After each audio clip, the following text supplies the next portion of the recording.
Okay, hello and welcome for everyone. I hope that you are okay wherever you are, and let's continue with our lessons. For today, it will be about evaluation or review on every topic that we already discussed in grade 8. Okay, and for that, Miss Maria and I have prepared the questions for you to work on, but you don't need to submit the answers, so it's simply for preparation only. But I do really hope that you prepare well for the final test. Okay, so I'm going to give you some explanation about some of the questions in this document. So with that being said, let's get to it. So remember that at the beginning of our class in grade 8 we discussed about plants and then the organs and parts of the plants, and one of the organs that we discuss is flower. So yes, flower is an organ. The other example of plant organ will be leaf, stems, and roots. So in general, typical flower will look like this. And one thing that you need to remember, not all plants produce or bear flower. Only seeded plants that will produce flower. Okay, so things like moss and fern, they do not come with flower. So flower is strictly for reproduction, so that's why the shape and the structure of the flower will help plants achieve that very function, reproduction. So here we have the typical flower. So in a flower, the important part is the male and female organs. Okay, in this flower, for example, the male sex organ is the stamen and the female is carpel. The female reproductive organ has ovary. So just like in humans, okay, the same name. In plants, the ovary will develop into fruit if the fertilization happens, if the pollination happens, successfully. It will develop into fruits. So that's the purpose of the reproductive organ. The stamen, of course, will produce pollen, large amount of pollen. Pollen is very small. It is intentional so that the small size of the pollen can be picked up by the current or by the wind, and it can spread to greater distance. And then it needs to land on the stigma. Stigma is on top of the carpel here, and it will make its journey into the ovary, where the fertilization will happen. So pollination preceded fertilization in plants. So in bahasa we call the pollination penyerbukan and fertilization pembuahan. So that's that. So apart from those two parts, there's other parts of the flower that's also important. For example, the petal. So petal is the part that is colorful usually in many flowers.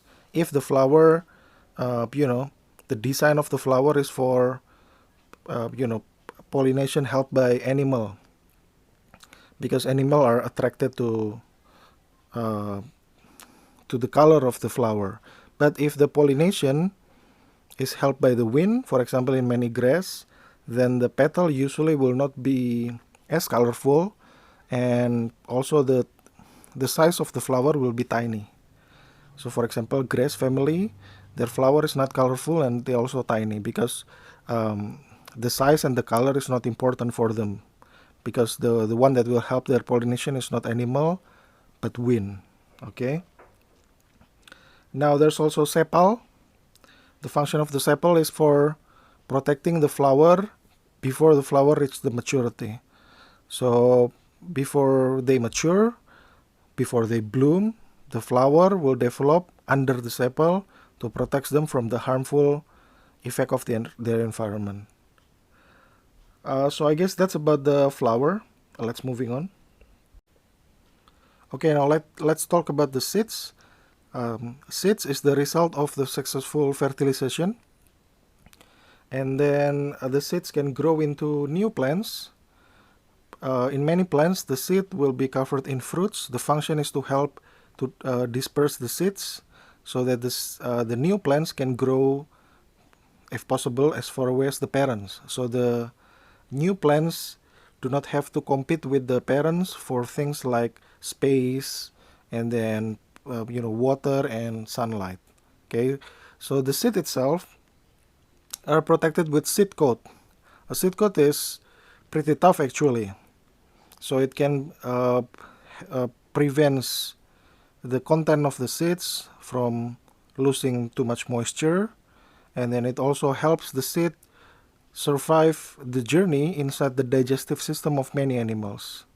So if you eat seeds the day after or the next morning, when you do your number one, when you defecate, the seed will still intact actually. So they will survive in animals' digestive system, which is come in handy in many situations. So under the seed coat is the cotyledon. Cotyledon is the food storage that is intended for the new plants. Okay. Based on the number of the cotyledon, we have two types of plants, two types of seeded plant, the monocots and the dicots. Okay. And then the new plants itself is snuck inside the seeds. We have the epicotyl, which will become leaf, and then we have the radicle that will become root. So actually inside every seed that you eat, peanuts for example, if you crack them open, you will find inside of them small plants. Okay, so that's for the seed.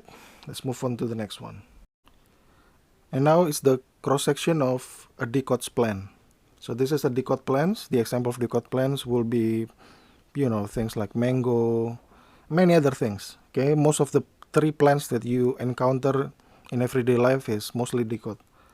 Okay, so if you slice the stems, okay, horizontally, this is what you get.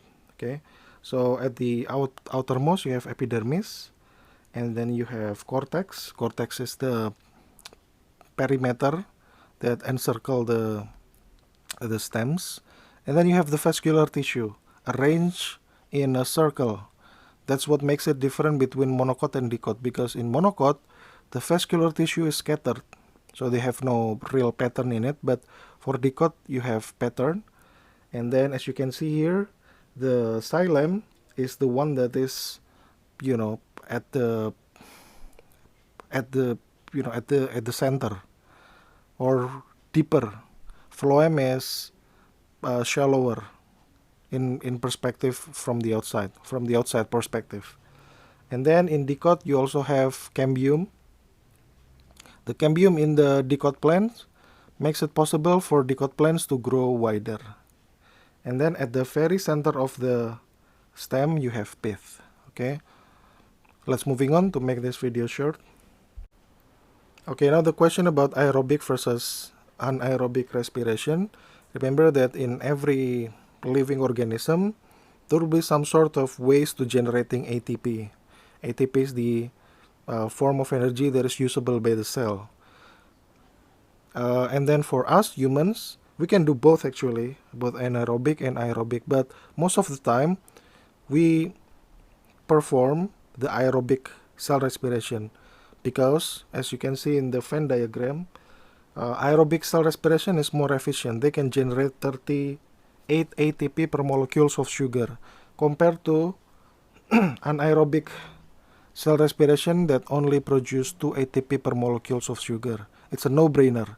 But the problem is sometimes we cannot get enough oxygen. For example, when we perform exercises. So in that case, our muscle will resort on performing anaerobic cell respiration. Okay, and I hope that you already know what cell respiration means. cell respiration, the reaction is very simple. Sugar plus oxygen, and then it will result in carbon dioxide, water, and ATP. Okay, so the carbon dioxide will left our body through our lungs, of course, when we exhale. And then another differences about aerobic and anaerobic is where this process takes place. The aerobic cell respiration takes place in mitochondria, an organelles inside every cell, and anaerobic cell respiration will happen in the cytoplasm. Okay, and the rest of the differences you can see in the Venn diagram. But they also have similarities. Okay, we know that both of them produce ATP from the molecule of glucose, and this is the way of our body or our cell generating energy. Okay, let's moving on. Okay, now the question about blood components. So if you take a sample of your blood and put it in a test tube and then you spin it very quickly, very fast, it will separate. And as you can see from the graphics, most of the blood is actually plasma at around 55%. And plasma is the liquid part of your blood. Okay, so your blood, even though it looks like a fluid, a liquid, actually it contains both fluid and the solid part. Now the plasma is the fluid part. It consists of mostly water at 90%, and then the rest is proteins. So the blood proteins is called albumins, and then among many other things. Okay, and then the solid part is the blood cells. Remember what is the cells that make up your blood? Okay, red blood cells, and then white blood cells, and platelets. Platelets in itself is not a cell.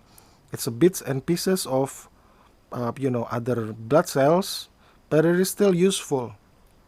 Okay, because platelets will helps close blood vessels when the blood vessels is ruptured or damaged.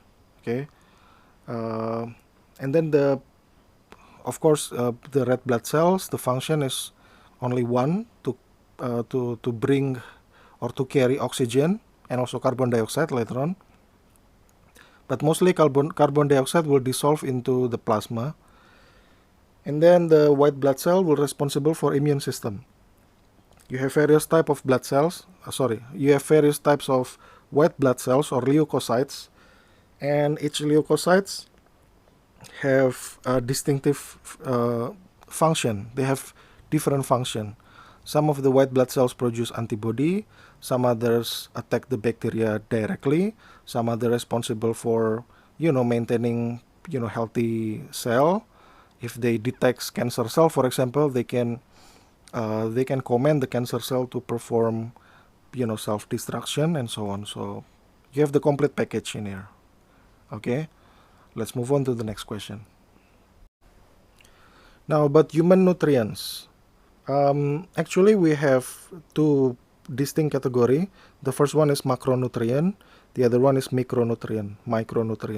The macronutrient we need to eat in large quantity, while micronutrients, as you can guess, less or smaller quantity.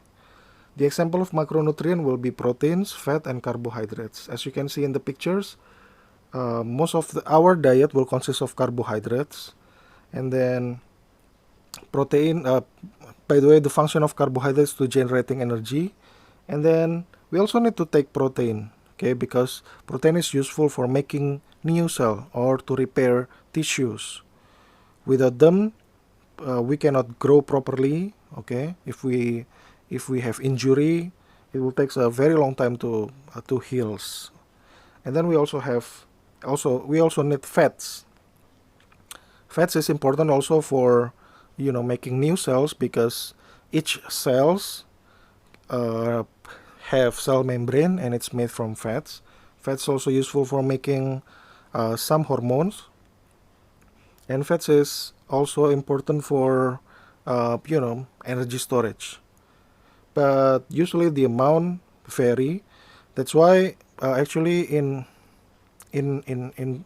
food science we have a lot of model that will become obsolete and then it will be renewed. Many years ago, we remember about 4 set 5 sempurna or food pyramid, for example, and then it is revised because it's no longer reflects the needs. In reality, though, there is no definitive formula. There's no magic formula on how much do you need to eat every day. Some culture may eat, lots and lots of protein and fats without carbohydrates.